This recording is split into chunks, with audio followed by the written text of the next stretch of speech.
महान व्यक्ति जुड़ चुके हैं जो इस्कॉन के प्रेसिडेंट भी हैं, और मतलब हमारे जो जनरेशन है उनको एक नया शिक्षा दे रहे हैं कि मतलब अपना धर्म अपनाएं, क्योंकि जो आजकल के जनरेशन है वो मतलब फॉरेन कल्चर को अपना रहे हैं, मतलब फॉरेन ड्रेस लगा रहे हैं, फॉरेन मतलब अपना रहे हैं। तो आइए उनसे कुछ बात करते हैं। राधे राधे। हरे कृष्णा। तो मतलब आपका ये सफ़र शुरू कैसे हुआ कि मतलब इस्कॉन में जाना है, इस्कॉन के लिए कुछ करना है हमको? हरे कृष्णा। सबसे पहले तो आप सभी न्यूज़ जो आप लोग दे रहे हैं इसका हम बड़े स्वागत करते हैं हृदय से, क्योंकि ऐसे अपने धर्म और संस्कृति को बढ़ाने के लिए प्रचार प्रसार करने वाले बहुत कम न्यूज़ चैनल्स होते हैं। उनको तो बहुत ही अच्छा न्यूज़ चाहिए और धर्म संस्कृति से जुड़े न्यूज़ नहीं देते हैं इसके लिए, लेकिन आपने इतना सराहनीय कार्य कर रहे हैं इसके लिए आपको बहुत बहुत धन्यवाद। और आजकल के युवा पीढ़ी के लोग जो गलत संगति में फंस रहे हैं, नशे के शिकार हो रहे हैं, तो इसके पीछे कहीं ना कहीं संस्कृति और धर्म को त्यागने का कारण हो सकता है, क्योंकि हमारा जो धर्म संस्कृति है बहुत ही उत्कृष्ट है और बहुत ही पुरातन है। और कहते हैं जब तक आध्यात्मिक शक्ति नहीं होगा व्यक्तियों में तब तक वो नकारात्मक चीज़ों को, जो बुरे चीज़ें हैं, नशा करना, व्यभिचार करना, इन सभी को ना नहीं कह सकते। हमने देखा है कि जो भी हमारे भक्त लोग हैं जो भगवान का नाम जप करते हैं, हरे कृष्ण कृष्ण कृष्ण हरे हरे, हरे राम राम राम हरे हरे, तो उन लोगों का पूरा नशा छूट गया है, पूरा का पूरा व्यभिचार, और एक अच्छे साधु के रूप में उभर के आए हैं। अच्छे वक्ता, अच्छे व्यक्तित्व, इन सब समाज में एक बड़े अच्छा रोल है उन लोगों का। तो इसका प्रैक्टिकल श्रील प्रभुपाद जी ने अमेरिका में जाके किया। आपने कहा कि यहाँ के लोग अमेरिकन चीज़ों को अपनाते हैं, वहाँ के ड्रेस को पहनते हैं। वास्तविकता में श्रील प्रभुपाद जी के गुरु महाराज ने भी, भक्ति सिद्धांत सरस्वती ठाकुर ने बोला था कि हमारे देश के युवा वर्ग के लोग अमेरिकन कपड़ा पहनना चाहते हैं, ड्रेस लगाना चाहते हैं, तो आप क्यों नहीं अमेरिका जाते और वहाँ पर हमारे देश के संस्कृति और भगवद गीता और भागवत के जो ज्ञान है, मैसेज है, उनको देते हैं। जब यही ज्ञान वो लोग अच्छे से लेंगे तो फिर हमारे देश के लोग वही चीज़ों को अपनाएंगे। तो आज हम देख सकते हैं कि इस्कॉन के माध्यम से पूरे विश्व में जो है हमारा जो धर्म है, संस्कृति है, श्रील प्रभुपाद जी ने जो फैलाया है, उसको वो लोग रोड पर निकल के भी कीर्तन करते हैं, हरिनाम कीर्तन करते हैं, नृत्य करते हैं, और वहाँ के युवा लोग जुड़ रहे हैं बहुत ज़्यादा और अपने धर्म संस्कृति को वहाँ पर अपना रहे हैं विदेशों में। और वही जब हमारे युवा लोग देखते हैं तो अब उनको आश्चर्य लगता है कि अरे हमारा धर्म संस्कृति, हमारा नृत्य, हमारा ही कीर्तन वो लोग करते हैं, कितना अच्छा से करते हैं, और हम लोग इसको छोड़ करके फटे पुराने कपड़े पहनते हैं। जीन्स में जो देखते हैं ना फटा हुआ, कहते हैं किसी भी पर्व त्यौहार या कोई भी उत्सव में फटा हुआ चीज़ पहनने का मतलब है कि अच्छा नहीं माना जाता है, अशुभ माना जाता है, शुभ माना जाता है। लेकिन संस्कार धीरे धीरे नष्ट हो रहे हैं, इसके कारण लोग फटे को ही अपना फैशन मान रहे हैं, तो ये गड़बड़ है। तो श्रील प्रभुपाद जी ने वहाँ के हिप्पीज़ लोगों को, जो नशा लेते थे, ड्रग्स लेते थे, ऐसे लोगों को प्रैक्टिकल करके दिखाया। बोला आप महामंत्र का जप करो। धीरे धीरे उन लोगों ने जप करना शुरू किया, भगवान का नाम कीर्तन करना शुरू किया, और धीरे धीरे उनके सारे बुरे आदत ख़त्म हो गए। और आज आप देख सकते हैं हमारे मायापुर धाम, वृंदावन में यही विदेशी लोग आकर के जो है वहाँ पर कितना अच्छे से भजन भक्ति करते हैं। और इन्हीं लोगों के कारण आज हमारे देश के भी युवा लोग धीरे धीरे परिवर्तित हो रहे हैं। तो ये प्रैक्टिकल है। और अभी गीता जयंती चल रहा है, तो सभी युवाओं को चाहिए गीता का ज्ञान जरूर लें, क्योंकि गीता जो है हमारे मनुष्य जीवन का एक मैनुअल बुक है। जैसे कोई सीडी खरीदता है, टीवी खरीदता है, मोबाइल खरीदता है, तो हाउ टू ऑपरेट करके उसमें एक मैनुअल बुक देता है। तो हमारा जो मनुष्य जीवन मिला है ऐसे ही आसमान से थोड़ी टपक गया है, इसका भी तो कोई मैनुअल बुक होगा, कैसे how to operate our life. तो ये बहुत ज़रूरी है कि सभी को पढ़ना चाहिए अपने जीवन के मैनुअल को, कि हम कैसे जिए जीवन को। ऐसे ही जैसे हमारे जानवर लोग कार्य करते हैं, कुत्ते बिल्ली करते हैं, आहार निद्रा भय मैथुन, अगर उसी कार्य को हम भी करें तो हम कहाँ बड़े हो गए। जबकि कहते हैं मनुष्य जीवन तो वास्तव में दुर्लभ में अति दुर्लभ है और सर्वश्रेष्ठ है, तो काम भी सर्वश्रेष्ठ करना चाहिए। ये निम्न कार्य करके कोई महान नहीं बन सकते। हरे कृष्ण। हरे कृष्ण। तो जैसे कि आपने कहा गीता से मतलब बहुत चीज़ हमको सीखने को मिलता है ना। तो बहुत सारे लोगों का ये भी मानना है कि मतलब कृष्ण जो है, कृष्ण भगवान जो है हमारा, वो सिर्फ एक काल्पनिक है। तो इसके मतलब क्या कहना चाहेंगे आप? देखिए, जैसे एक बच्चा बोलता है ना कि कोई रोबोट चला रहा है, तो उसको ज्ञान नहीं होता है कि इसके पीछे कोई ऑपरेट करने वाला होगा, है ना।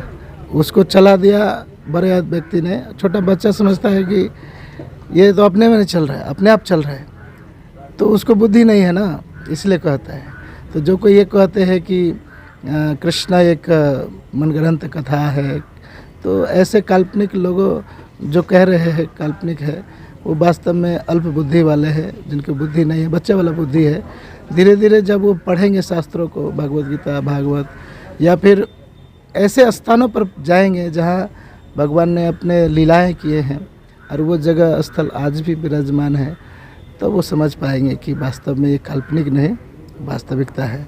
जैसे आज से पहले भी लोग कह रहे थे रामचंद्र जी काल्पनिक है, अयोध्या कोई ऐसा जगह ही नहीं है, लेकिन अभी भी राम सेतु खोजा है जी, है ना। और वो कागभूषुंडी का जो जगह है वो भी है, जहाँ से हनुमान जी लंका में गए थे, वो जगह भी है। ऐसे ही कृष्ण का लीला वृंदावन धाम है, तो वहाँ पर जाइए। वृंदावन में अभी भी नित्य जो है निधिवन में भगवान का लीला चलता है, रात में भगवान आते हैं। तो सभी है, लेकिन क्या है कि भगवान अपनी माया शक्ति से ऐसे लोगों को ढक देते हैं ज्ञान को, कि वो पहचान ही नहीं पाए। भगवद गीता में भगवान स्वयं बोले हैं कि मुझे वो लोग नहीं समझ पाते, नहीं जान पाते। 4 प्रकार के लोग होते हैं, है ना। तो धीरे धीरे जब लोग पढ़ेंगे तो समझ पाएंगे कि ये वास्तविकता है, काल्पनिक नहीं। और भगवद गीता का ज्ञान अभी भी है, तो काल्पनिक कैसे हो सकता है ना। प्रैक्टिकल है कि आपके पास आज भी भगवद गीता का ज्ञान उपलब्ध है, और उससे श्री कृष्ण ने कहा था अर्जुन को। जी, बहुत बहुत धन्यवाद ये ज्ञान हमको देने के लिए और हमारे सारे जनता को देने के लिए। जैसे कि आपने कहा कि मतलब कृष्ण भगवान एक बहुत ही मतलब पहुँचे हुए मतलब हमारे भगवान हैं। तो भागवत गीता में तो ये भी लिखा है कि मतलब मैं ही सब कुछ हूँ। कृष्ण भगवान में कहा है कि मतलब मैं ही सब कुछ हूँ, मैं ही काल हूँ, मैं ही समय हूँ। तो ये भी माना जाता है कि वो अहंकारी थे, लेकिन मेरा ऐसा मानना नहीं है। तो आपसे मतलब क्या मानना है कि मतलब वो अहंकारी थे क्योंकि उन्होंने कहा है कि मतलब मैं ही समय हूँ, मैं ही काल हूँ, मैं ही सब कुछ हूँ। आपसे अगर कोई पूछे कि आप कौन हैं, तो आपको तो कहना ही पड़ेगा ना कि हम रिपोर्टर है या हम ये कार्य करते हैं। जिस प्रकार से कोई एक IAS ऑफिसर है या मेयर है या प्रधानमंत्री है, तो उसको तो बोलना पड़ता है ना। अपना एड्रेस करना मतलब उसका अपने आप को बड़ाई करना जैसा नहीं है, घमंड दिखाना जैसा नहीं है। तो आप ये कह रहे हैं कि मतलब भगवान ने अपने आप को कहा है कि मैं ये हूँ। हाँ, वो है तो अपना परिचय दिए है। परिचय देने में कोई घमंड का बात नहीं है या फिर कोई बड़प्पन वाला बात नहीं है। कोई भी व्यक्ति कहता है, जब अगर सिंपल बेस में कोई कहीं जाता है, बड़ा ही ऑफिसर होता है, तो उसको साधारण लोग नहीं पहचान पाते। तो उसको बोलना पड़ता है कि देखो मेरा आइडेंटिटी कार्ड है, मैं IAS ऑफिसर हूँ। तो इसका मतलब क्या, वो घमंड से थोड़ी बोल रहा है। उसको तो अपना पहचान एड्रेसिंग करना है। तो भगवान बोले हम सर्वस्व प्रभवो मत्ता सर्वम प्रवर्तते, मैं ही सभी चीज़ों का करता धरता हूँ, मेरे से ही सब कुछ निकला है। इसलिए तो बोले लास्ट में ना, सर्वधर्मान परित्यज्य माम एकम शरणम भज अहम त्वाम सर्व पापेभ्यो मोक्षयः है। उतना भगवान है इसलिए बोलते हैं, तो उसमें कोई घमंड वाली बात नहीं। जो उन्होंने जो है वो उन्होंने कहा है। बहुत बहुत धन्यवाद। मैं सेम प्रश्न मैं आपसे भी पूछना चाहूँगा बाबा जी कि मतलब क्या मानना है आपका इस पर? भगवान घमंडी हैं, देखिए वो अपने भक्तों को छोड़ देते हैं, मतलब ऐसे। घमंड या अहंकार,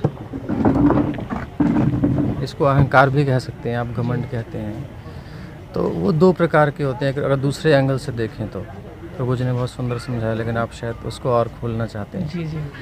तो एक होता है मिथ्या अहंकार, एक होता है वास्तविक। जो इन्होंने कहा है वही मैं थोड़ा और स्पष्ट कर रहा हूँ।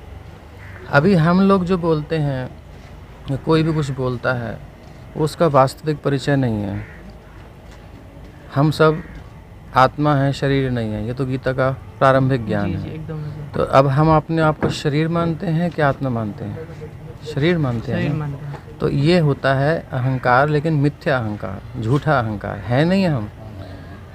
तो हम शरीर नहीं हैं, ना हमारा कोई पद जिस पे हम स्थित हैं वो भी नित्य है, कुछ भी नित्य नहीं है, सब अनित्य है। तो कुछ काल के लिए हमें कोई पोस्ट मिली और वो फिर नष्ट हो जाएगी, वो भी मेरी नहीं है, मेरी पहचान ही गलत है, तो वो तो मिथ्या अहंकार हो गया ना। और भगवान क्या हैं? सच्चिदानंद रूपा है।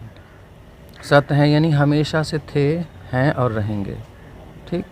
और उनको शरीर धारण नहीं करते वो हमारी तरह, वो नित्य हैं। सूर्य जैसे रोज़ नया उदित होता है, अस्त होता है, तो वो नया होता है हर दिन क्या? वही सूर्य होता है ना, वही राउंड कर रहा है।